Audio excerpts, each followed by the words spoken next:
Oh, hey everybody. Today we're going to discuss some things that's been pretty close to home lately. As you know, we haven't been on Facebook or any of that stuff doing our videos in a while. And part of the reason was that is, and I'm sure most of you that would watch this will know, was because of the passing of my mom. So one thing, what we wanted to talk to, because we always want to be real, we want to be upfront, and we never want to portray that we don't go through anything, because that's unrealistic. We fight things of life just like all of you all. We'll talk about a few things today that we dealt with and how we dealt with them, but in no way take that as if you do it a different way, that you're wrong, we're right, and you should fix it all. But hopefully we'll provide a little bit of insight on how you can help each other out as a married couple, what the Bible maybe says a little bit about it. So that's just kind of where we're at right now. One thing that Stephanie was really good about is she listened more than she talked. And if you know Stephanie, that's tough. But the thing is when someone's going through something like that, and like I was, you need to talk, but you really don't need advice. Mm-hmm. Everybody's always wanting to say, well, I know how you feel, or all you got to do is this. And basically that's just a load of crap. Let's just be honest and upfront. Tell it like you mean it. Nobody lost your mother but you. Nobody lost your wife or husband but you. So just because someone else lost a mother or lost a husband or wife or a child doesn't mean they know how you feel when you've gone through the same thing. Everybody's role in their families are different. I feel like if you're like me, I'm the oldest of the family, there's a certain role that was my duty to live up to. So it's very important, while I'm trying to walk that out, that I get to talk it out. And Stephanie was just magnificent about actually just listening. And on just occasion, she would make a comment. So anyway, I know the Bible talks about grief and sorrow in certain ways. And do you have anything to add before we move on to the next subject? No, she's always bubbling, you know that. Well, I just want to say that this was the first, we've lost a child through miscarriage early on in life and things like that. But this was the first, really what I would call deep trauma grief. This was the first time that somebody that we weren't really expecting to pass so quickly, somebody that was very obviously dear to him, also very dear to me. She wasn't my mother, but what she was to me was somebody who showed me a different perspective. We both came from very good families, so this is in no way to say that my family wasn't amazing. My family was different. I mean, it makes sense because we're different. So what Elaine was to me was, I can be different and I can challenge you and I can show you, having raised boys, how to raise your son differently than maybe as a girl would perceive things. But she did it in love. Her legacy was she did everything in love. She was tough. She was tough. I can remember her telling me, girl, if you want something bad enough, you'll find a way. If you don't, you'll make an excuse. And I hear her voice to this day in my head when I don't want to do something, like, wait, do I want to do this or am I making an excuse? So for me, it was about having to make the choice, wives, of your husbands, if this is a role that you're in right now, to say, this was his mama. As much as I loved her, and as much as I was hurting, and as much as I was trying to deal with what I was feeling, emotions that I had never experienced before. I've had people close to me who lost somebody very close, but never somebody that was ours, if that makes sense. And it is different. Like he said, it's really different. And so you don't really know that kind of grief until you go through it. And that sounds very cliche, but it's very true. So as I was processing that, I felt like what the Lord told me my role is just you need to support him. My perception of Proverbs 31 says that God has given me his heart to protect and to take care of. And this season, his heart was broken and his heart was hurting. And it was my role to not be pathetic in the sense of, hey, look at me. I'm having emotions too, even though I had to say, God, I'm going to pour my heart out to you. God, you take care of me while I take care of this precious man. So that, isn't always our first instinct as a human being. But I think that was the role that God assigned to me. And I believe that it's wonderful to hear that he thinks I was magnificent in it, because most of the time I thought, I am not doing a good job of this, and it would just break my heart, because I felt like I would say, yeah, I miss her too and whatever. I'm like, wait, I don't need to be saying that. And then eventually it did come to the point where I was allowed to have that grieving moment myself. But I think it's the importance of understanding that grief is real. Grief is something that's part of the human experience, if I can use that word. And because it's part of the human experience, God understands that we will all acclimate to that differently, and we will all process that differently. And he doesn't look at us and say, you be happy. You be happy. The joy of the Lord is your strength. Yes, the joy of the Lord is your strength, and you should always have that foundation already in your life. But grief is a part of the human experience. And so allow yourself to go through that process, whatever that looks like for you. If and when you look down the road 6, 10, 12 months and you are no better off, and I'm not saying you won't have moments, but you are not having any change, that is an indicator. Now, part of my thing was to watch him, and I still watch him. How are you doing? I will ask him that question, how are you doing? This is a day, this is an anniversary day, how are you doing? Sometimes it's just, okay.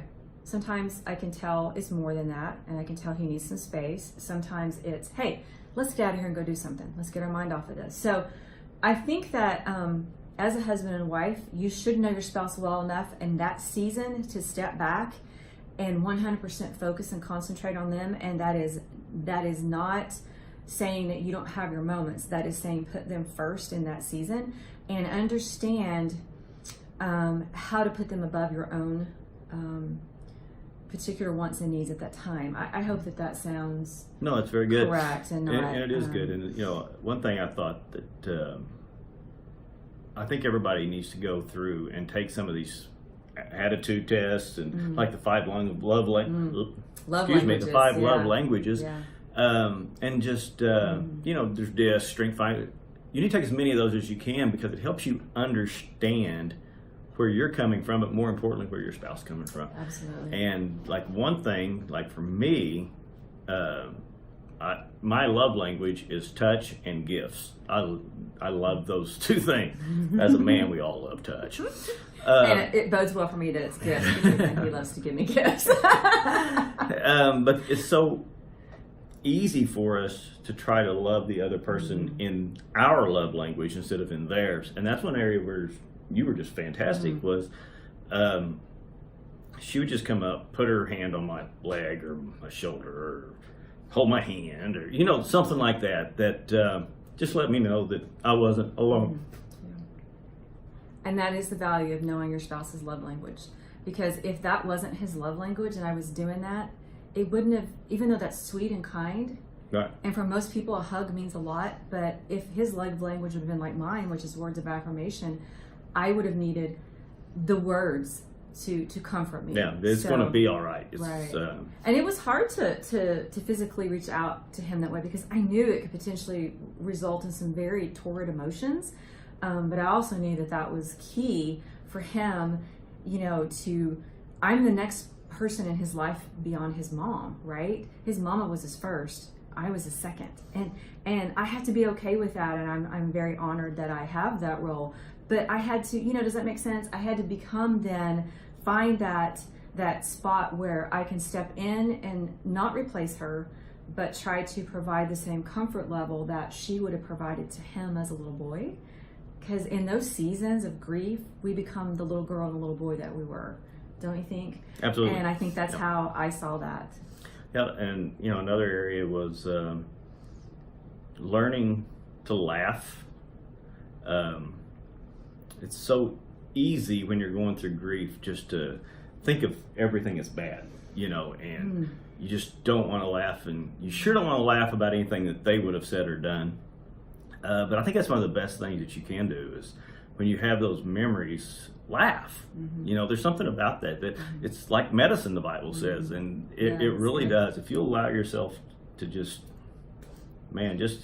occasionally just have a belly laugh about it. Well, and I can remember we would actually laugh and cry at the same time, because we would be crying about missing her, but then we would laugh about what she would say in the situation, and it would make us laugh while we're bawling ugly tears, right, together. And that was another thing. We did have a few moments when we just bawled ugly tears together. It was just nasty, ugly snot, you know, ugh. But it was us. It was just us, and it wasn't all the time. It wasn't, you know, I'm not a crutch for him, he's not a crutch for me. But it was just learning to celebrate, even in the midst of that grief. And can I share a scripture? Absolutely. One thing that I think about, because we're talking about maybe the opposites here, we'll say you need to laugh while you're crying. You need to be okay with grieving, even though you know the joy is there. We all know the scripture in Ecclesiastes. I can never say that. It's a tough word. Ecclesiastes. I need to find a Hebrew word for that and start saying that instead of Ecclesiastes. To everything there is a season. This is chapter 3. There's a whole dissertation here, but I just wanted to point out a couple things. To everything there is a season, and every time and every purpose under the heaven. Verse 11 says that God has made everything beautiful in the time, and he has set the world into the hearts of man. So another scripture says there's a time to weep, and then there's a time to laugh. We just talked about that. There's a time to mourn, and then there's a time to dance. And there will be times in this process when you feel like it's just like this. And there are times that when you're mourning and you feel that spiral, you have to be intentional about finding a way to dance in that moment. And so that is not contradicting the love or the heartache that you have in this grief. You know, grief can be something besides losing a loved one too. I mean, there's all different kinds of grief. But I guess what I want to emphasize is that God knows you as a human, and he understands that there is a season in your life. You will not go through your whole entire life and not experience some grief. Don't be afraid of that. Begin to build this up in your life, that when you do have those seasons, you know how it's supposed to look. For every negative emotion, I'm going to use that word negative emotion, there should be a positive one right next step ahead. It shouldn't stay in the negative, okay? And that's what we look to do, is we chose and we told each other all the time that we will, the day will come, and it is here, and this day's better when things get better, and we move forward with that. So meditate that, learn to find the meaning. I think for us, it was finding the meaning in some of those moments. We would laugh about something, and as we began to say something that she always said, we're like, you know, she always said that, but let's talk about it. Let's unpack that. And we found meaning. We probably wouldn't have talked about that had she still been here. And I'm not saying I wouldn't trade that, but we did find meaning. Well, and that helped us to go forward, don't you think? You used the word emotion right there, and I love that, because feelings aren't a choice, but emotions are. Yes. You can't stop that feeling of loss. You can't stop the sadness feeling. But you can change them if you will choose the proper emotion. See, emotion is energy in motion. So it's not just, I think people in general kind of want to say it's the same thing. But if you really break it down to what an emotion is, it's body language. You know, if I just choose to be slumped over and think about and I just keep thinking on how bad things are, my emotions start to drive my feelings down. And your physical state changes. So one of the best things, you know, we've learned over the last few years is to just say, I'm going to pull my shoulders back and I'm going to get my chin up. And immediately, it's amazing how much your feelings will start to change towards, because people that are upset, they don't stick their chest out and pull their shoulders back. They do the exact opposite. So you can help yourself in that area. It may not be quick. You know, you may find yourself having to say, I'm pulling my shoulders back 1,000 times a day, but just keep making that choice. It's just a choice over and over and over. So I guess I would like to say next is, it's okay to grieve. It's not okay to have your identity in grief. Oh, absolutely. You know, you got to really be, I don't want to say, I guess careful. I can't think of another word. Alert, maybe. So be alert to where all of a sudden you start to identify in the negative grief that you're going through, and really start to focus on I've heard people do the gratitude journals, and I think that's awesome. I don't do one. I should. But what I do every morning before I get out of bed, I say a prayer and I thank God for everything I have, including the fact that Mom's in heaven. Yeah. It's not like I don't know, so by having that knowledge, it's really comforting. There were some things that happened that right after she passed away that just lets you know that it's okay, So I just really want to emphasize that. Don't identify yourself with the grief. Identify yourself always with your dreams and your future. We'll see them again someday. Absolutely. And then the last thing I had was we got to be okay with the new normal. Yeah.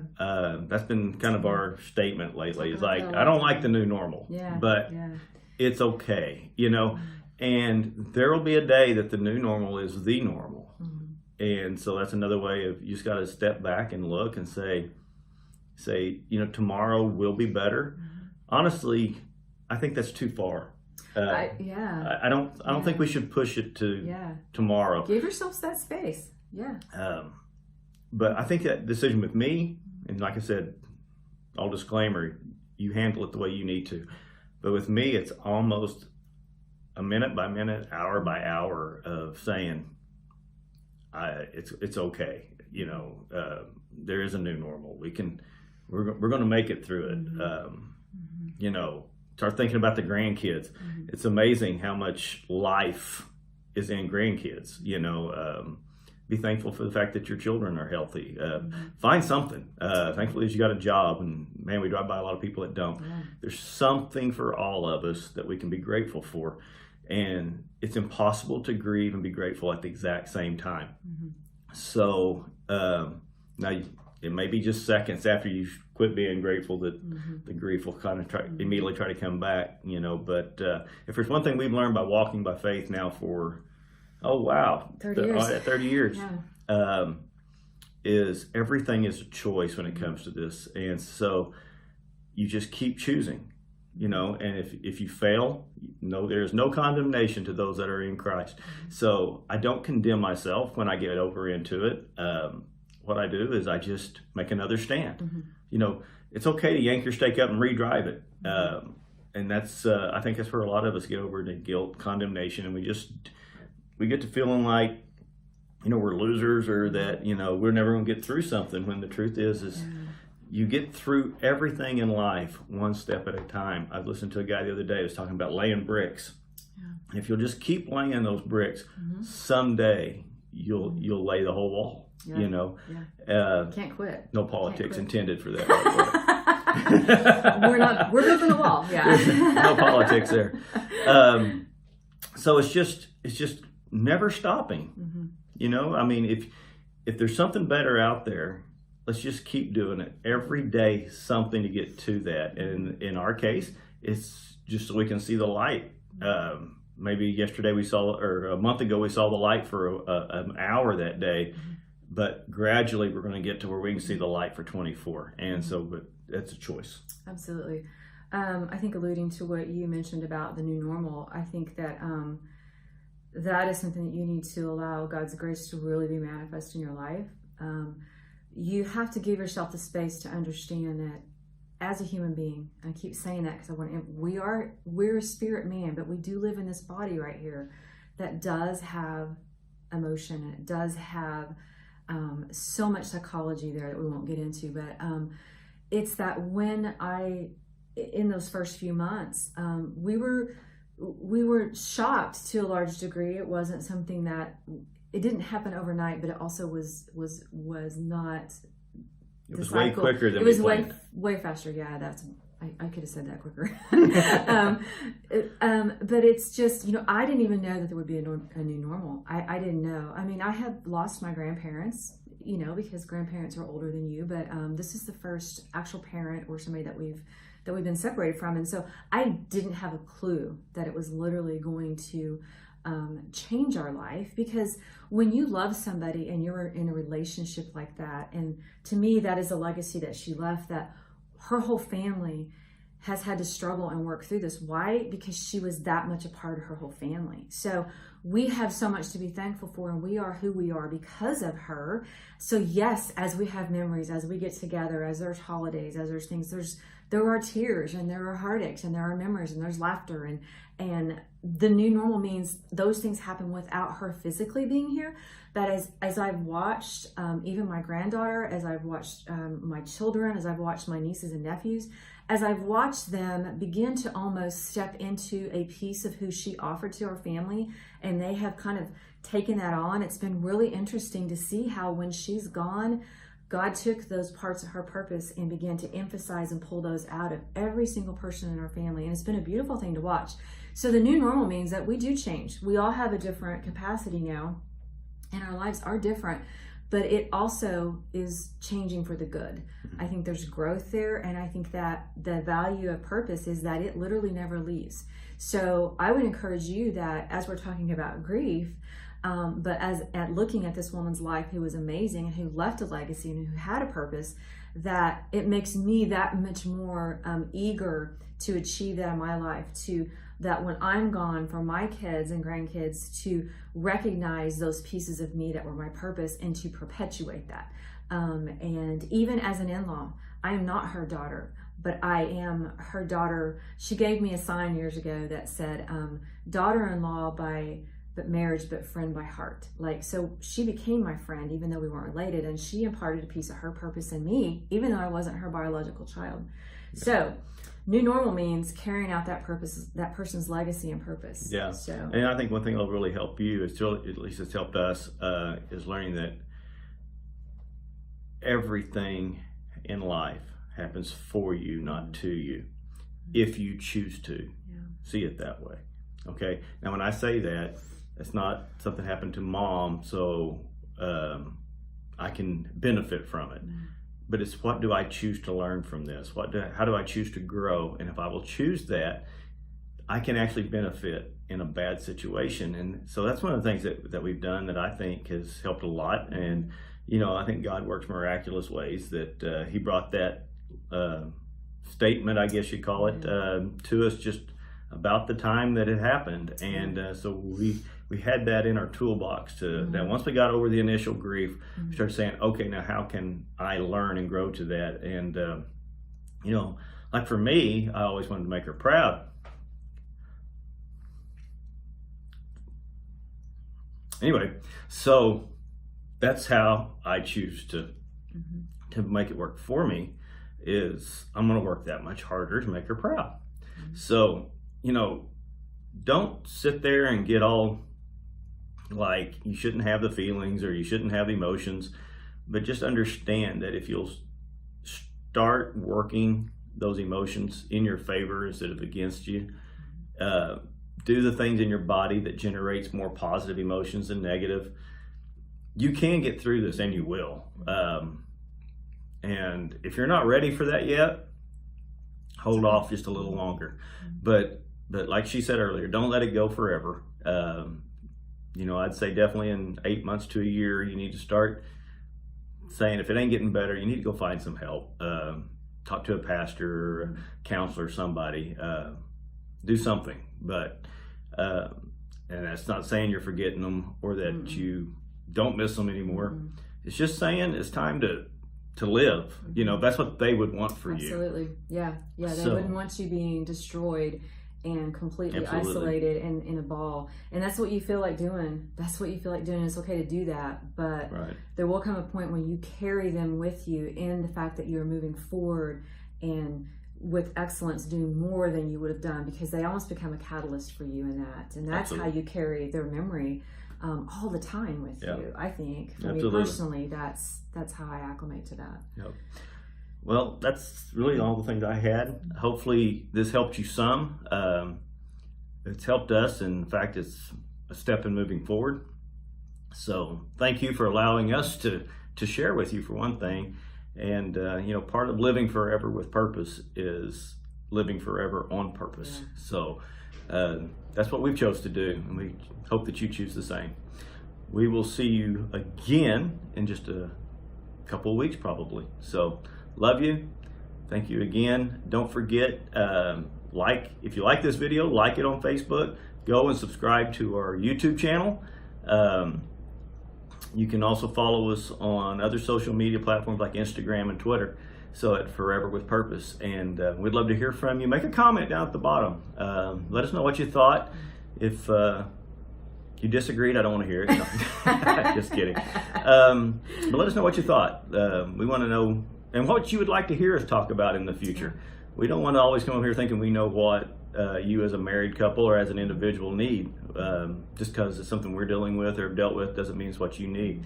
We've been married long enough, though. We've dealt with probably about everything that you can think of, from finances to now death in the family. But so we're here. We're here to help you start that conversation. Right. We want to help you maximize your life, and that's what we're here to do. So thanks again, and we will catch you next time.